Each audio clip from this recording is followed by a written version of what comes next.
I get it right every now and then. All right, go ahead. Here's the reality.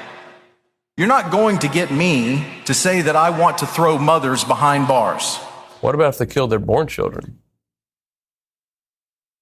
Are you not willing to say that a woman who killed her born child should be thrown behind bars? Of course. Really? How does that make sense? You know what this is called?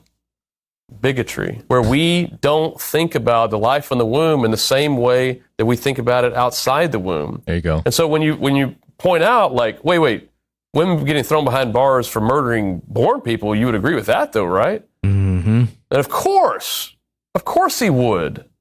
He doesn't think it should be legal for, women to murder their 5-year-olds.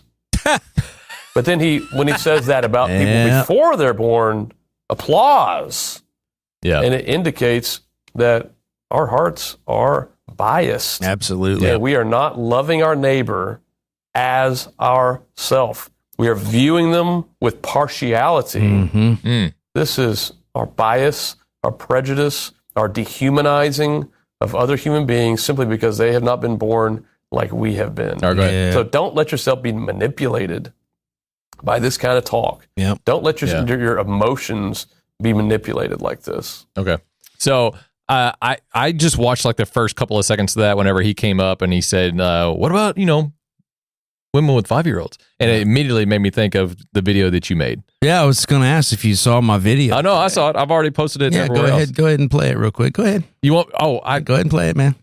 No, it's a hot take, man. But I didn't send it to him. It's a hot take. I know, but we didn't send it to him. All right. So yeah, no, he didn't tell me that, but I wanted to go ahead and look at that one because I'm like, you made this hot take today. So this is exactly the same kind of hot take that you made. It is. Yeah. Yeah. I see this. I had not seen this before. Right. And now I see it and I'm like, oh my God, he's saying the same thing I did. Only what I said was, what if you were calling Christians because you're like, Christians are just making videos, they're not actually doing anything. But if there was an uprising of 5-year-olds being murdered, you'd be like, will there be a Christian uproar? Yeah. So why is there not a Christian uproar now? Exactly. The thing is, Nick, I kind of speak against you on that because there is a Christian uproar. But what we have to do is we have to fight this in a different way. So the uproar that you're calling for, I don't know if that can happen right now. Okay, so we got to give people some context if we're going to talk about it. What I said was I challenged how much Christian conservatives are against abortion. Yeah, and I offered the idea that they're not against abortion at all. Because all they do is make TikToks about it, like the one we just saw, and they preach against it, and they shake their fist at abortion, but they don't do anything about it. Whereas there are 1 million babies aborted every year. 1 million babies aborted every year. Okay. And if we had a bunch of terrorists come over to our country and just arbitrarily murder 1 million 5-year-olds over the course of a year, what would we do? Yes, that's what I'm saying. Like, what is your suggestion of... You're making a good analogy here, but right now, this is what we believe we can do to shed light on the subject, to debate with people like Charlie Kirk did. And there's other people like Charlie Kirk that go out and they just debate the whole abortion thing on college campuses. Do you think there's a moral difference between an unborn baby and a 5-year-old? No moral difference. Well, then what do you think we should do? No, you're the one that brought this analogy up because I believe that people are fighting against and they're doing it with the tools that they have. So what do you believe should happen? Really? So if someone came into your house and wanted to shoot your 5-year-old child, you would make a video about it? I understand what you're saying. What if someone came into your house and was going to force your pregnant wife into an abortion? What would you do about it? Make a video? No. I would actually pick up arms, bro. That's what you would do. I know what you're saying, but what do you suggest? What do you say? Do you saying that we should march together to these abortion clinics and just shut them down? I think. I'm not opposed to that. Ideally, we would. I'm asking you to actually give something. Is what. All right, that's what I'm about to do. Ideally, we would have what we've had before, which is an armed revolution. Call it a 1 million man march of people walking to abortion clinics and forcing them to stop murdering our unborn babies. That's what I would suggest we do. Okay, so we should do, and I'm not saying anything, I'm against it, but we should do what people are doing to ICE agents. Like, we should impede. Yes, absolutely. Yeah. Okay. You know what the difference is? ICE agents are right and abortion clinics are wrong. No, I'm agreeing with you, wrong Nick. Yes, I'm agreeing with you. But what I'm trying to get you to clarify is we should do something physical other than just 100% debating and making. Because if they were 5-year-olds that they were murdering in those clinics, we'd all be up and on. We'd be fighting and shooting, and there'd be blood in the streets. Yes, I agree with you, Nick. And if we're going to look at these children as a moral equivalence, why do people not do that? Because iniquity has. No, they do that because the law of the land is different. Like right now, the law of the land is abortions. I was going to go bigger. Iniquity has convinced us that it's not wrong. No. All of us. We all are convinced that it's wrong, especially on the conservative side. But the reason why they don't do it is because they're in fear of going to jail. Because if you go to these abortion clinics, they're protected by the law. If every conservative that owns a gun and believes that abortion is murder picked up their guns right now, no one would fear going to jail. I guarantee you. No one would fear retribution from the law. No one would fear any drone strikes against them, because all of those drone strikes are probably controlled by conservatives who are against abortion. No one would fear anything. All we would do is shut it down, because there'd be 100 million of us. You know what I think would be a better option? Or maybe just 25 million of us. That's fine. I think here's what would be a better option. Instead of us bringing guns and intimidating them the way we don't want to be intimidated, is we bring in this production, like this big truck, and we block the entrance, and the only thing that we play on repeat is an actual abortion. Mm-hmm. You think so? That way they see what's actually about to happen. Because what happened whenever you watch that video? It ruined your day. It ruined my day. Yeah. Well, I see your point, but let me tell you something. It wasn't video or sound tracking that stopped the British from unfairly charging us taxes. It was guns. It wasn't video. It wasn't video that ended slavery. It was guns. It wasn't, I mean. So basically you're saying we should do what our Second Amendment gives us the right to do, which is bear arms, and we should protect our children. Against tyranny. And if you think that it's not tyranny to murder a million unborn No, I'm saying children. Protect our children. That's what I'm saying. Yeah, like we should exactly bear arms to protect our children. I think, yes, that would end the problem. I'm not afraid of a little revolution. I think revolution is pretty healthy, is dude. One solution. I think the other solution, the government needs to get the balls to actually give consequences to an abortion. Like if it's murder, they should have the same consequences as actually murdering somebody. That's get rid of the left first. Well, yeah. Yeah, that's all right. Next one. Starting to think Somalia is not sending us their best.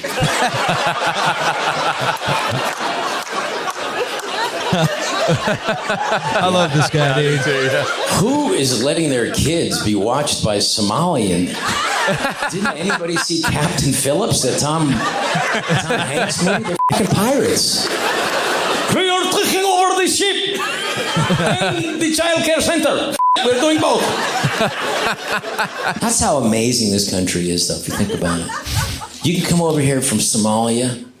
You don't even have to be here, legally. You can just marry your brother. He's talking about Elon Omar. What an amazing country. Then you can open up a child care center, a Leering center. A Leering center. You don't even have to have kids. It's the best part. You just get the money. Yeah. That guy, I had to throw something in there that was funny. After what's his name? Rob Schmidt? Or Schneider? Schneider? Rob Schneider. Okay. Yeah, you're Rob Schneider. The you can do it. Yeah, that guy. Yeah. That guy. So I had to throw something in there funny that was correlating. No, it's good. It's good timing, too. Good timing. Yeah, we're talking about shooting people, and then we Rob Schneider. We got to have something in there to kind of lighten the load. Yeah. Even though everything he said was true. Yeah. That's awesome. He's great, man. Have you seen some of his stand up? Dude, I love the one where he talks about reparations in California, a state. They passed a law in California for people who've never owned slaves. Yeah. To pay people who've never been slaves. Yeah. In a state that's never had slaves. It's pure greatness, man. Pure greatness. Pure greatness. Okay, go ahead. I think it is in the greater interest of this country at large that its citizens are as educated as possible. They should be as wise as possible. Yeah, I mean, thank you, Charlie. Other than just sitting in a classroom, thank you, Charlie. To a professor drone on for 90 minutes and pretending to read his book. 100% to cheat on the exam at the end of the semester. I'm saying the general rhetoric on the right against education, against higher education specifically. Why do you think it is? Is it because you think we hate smart people, or is it that there's something happening here that we really think is troubling? I think it's much easier to control people who are less educated. See, now you're a conspiracy theorist. So, no, she's had the Kool-Aid, man. Anti-intellectualism is a hallmark of fascism. Do you think we're against higher education? It's hyper radical, and it's against our traditions, our norms, and our customs, and it's created massive fissures. We call that the woke mind virus, if you will. I love whenever he's talking to college kids this way, because I had someone in my Uber where they both the husband and wife were teachers. Like, he was a coach and a teacher, and she was a teacher, and it was out in East Texas, actually, Kilgore. Okay. Yeah. And I asked them a question. I'm like, do you think because they were very upset with the educational system and everything. So I asked them, like, do you think there's a better way to do education? They're like, oh, 100%. And I'm like, okay, what would be your number one suggested change? And this is high school, of course, not college, but stick with me. Sure. And because the ride was about to end, but he got this out. He's like, I don't think you should advance per your age. I think there should be levels that you have to advance to. Oh, that's interesting. And I'm interesting. like, I never thought about that. That's but it goes off of your learning rate, your competency. And so I think that would be a great addition to American education or education in general. Yeah. I like that. I will say this, just to Charlie Kirk's point. I have a $60,000 piece of paper that has done me no good. Mm-hmm. I have a degree. I have 2 degrees, actually. Neither one of them have done me any good when it comes to the job market. I'm actually in a profession that doesn't require it now. Yeah. Yeah, you know what's funny? Along those same lines, if I can add to that, I've got a $56,000 piece of paper that has done me no good. And you know what? It is in the field that we're in. I could have. In other words, you didn't need it. I did not need it at all, man. I did not need it. But so that's what, $120,000 right that there. The government got, or I don't even know if it was the government, but these institutions got. Yeah. Colleges and universities are nothing more than a business. Yeah. Oh, sure. And they're really good at it. Yeah. Yeah. Okay. That's all. Pathetic, man. It's pathetic. I've got a lot to say about that, but I mean, it's just, I don't even know where to begin. This is the 180 degree flip over. You've got logic that runs from left to right. Yeah. And then you have the 180 degree illogic that runs from right to left, right? Yeah, because we know the reason, and Charlie said it, the reason we don't like higher education is because they're programming their minds to believe a certain way that whether it's true or not is irrelevant. Yeah. We call that higher education. That's why we don't like higher education. She calls it higher education, but it's good. And the fact that we don't like it suggests that we don't want educated people. Yeah. So you see the circle. You see the. Well, it's a vicious circle because he even said at the beginning, he's like, I don't think people should be smarter. I think that should be wiser. Should be wise. Yeah. It's not about smarts. It's about wisdom. Yeah. Because you can be an intelligent person, but you're a complete fool. Yeah. I remember a couple of years ago, Ben Shapiro was trying to make a push through his, lecturing and whatever else to get the left, or to get our culture basically to stop referring to a college degree as an education and start referring to it as a college degree. Because that's all Because it is. a college degree and an education are two completely different things. Oh, I like it. You're not paying for an education. You're paying for a college degree. Oh, actually, Damian Mackey. You know Damian. Oh, yeah. Yeah, so he wrote a book called Education versus School that he wants us to publish. Really? Yeah. He actually had a video go viral. Wasn't this... Didn't he put this out there for us to look at like some time ago? Oh, yeah. He's got it on the back burner because now he's coming out with a book that I just formatted for him on Vellum that's the first installment of the 2000 national title season. Oh. And so he wants to, because he's already pre-sold like 220 Well, I mean, I don't know what we're going to do at this point with his book, but let's look at it. Oh, yeah. No, I've already got it. He wants to wait until he gets the Oklahoma one out first. Anyway, gotcha. All right. Okay, that's not. Is that going to coincide with Destined, our movie? About yes. Yeah. No, we're working together with I want to get him connected with our publicist. All right. That was my attempt at a shameless plug. You kind of talked over it, but that's okay. Oh, whatever.